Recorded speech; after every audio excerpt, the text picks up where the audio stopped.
Ayun guys, welcome sa ating YouTube channel. This is Tinay TV. And for this video guys, ay konting tutorial lang ito guys.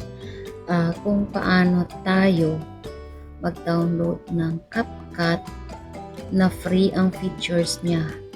Tulad nung pag-remove ng background, yung stabilizer niya at saka yung reduce noise. So, and guys, simulan na natin. First, punta muna tayo sa ating Google. Dito guys, type natin yung CapCut APK 11.9.0. So, after natin na search guys, may mga option dyan tayo makikita. So, yung sa taas na yan, yung Download CapCut Video Editor 11.9.0 Android APK file, yan po yung i-click natin. So, yan na po ang i-click natin guys. After natin i-click, may lalabas dyan ng mga option at i-scroll up lang po natin guys. Scroll up lang natin hanggang sa pinaka ibaba. So, ayan, scroll up, scroll up. So, ayan, may makikita tayong option dito. So, ayan na guys, may nakita tayong download dyan, yung sa taas. Yan yung i-download natin. So, hindi natin yan siya guys, madadownload sa isang beses lang. Meron kasing i-download mo siya, hindi siya makumpleto agad. So, download mo ulit siya guys. So, ayan, habang nag-aantay tayo na makomplete yung downloading, kasi medyo matagal-tagal yan siya mag-download. So, antayin lang natin na makumpleto yung pag-download. At kung hindi mo pa siya makumpleto ulit guys, balikan mo lang ulit yung tinuro ko na option doon sa may download. Yung tatlong option na download na yun ang sa taas na i-download mo.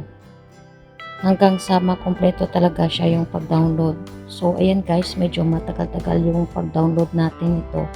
Antayan lang natin na makumpleto siya. Ito na nga, complete downloading na siya.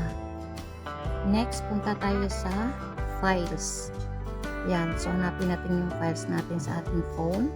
Dahil doon nakikita natin yung na-download nating CapCut. So, click natin yung download. Ayan. Yan na po yung CapCut na na-download natin. Kailangan naka-allow permission din itong files natin para ma-open din natin kung mayroon tayong gagawin dito. At ito na nga yung CapCut na na-download natin. Start tayo sa new project. At dito, pipili tayo ng video na gusto nating i-edit. So, halimbawa nito, medyo magalaw-galaw siya. Pwede nating i-edit ito. So, ayan. Try it now. So, ayan guys. Sa baba makikita natin yung mga option na kung ano yung mga gusto natin i-edit sa ating mga video.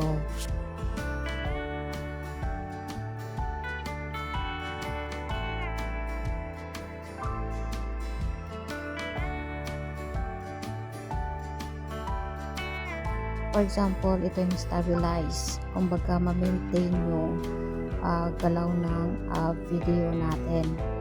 Click natin yung OK para mag-start na siyang stabilize ang video. Tapos, recommended.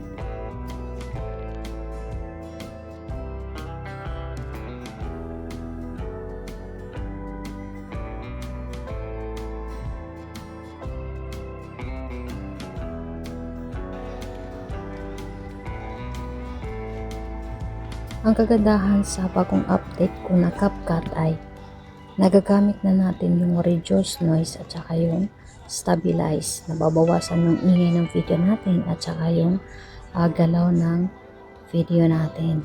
Kasi sa pag-video hindi natin maiwasan na magalaw talaga.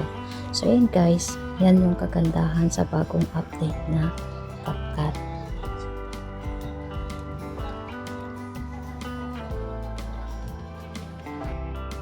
Adjust na rin natin yung resolution ng video natin. Lagay natin sa 1080p.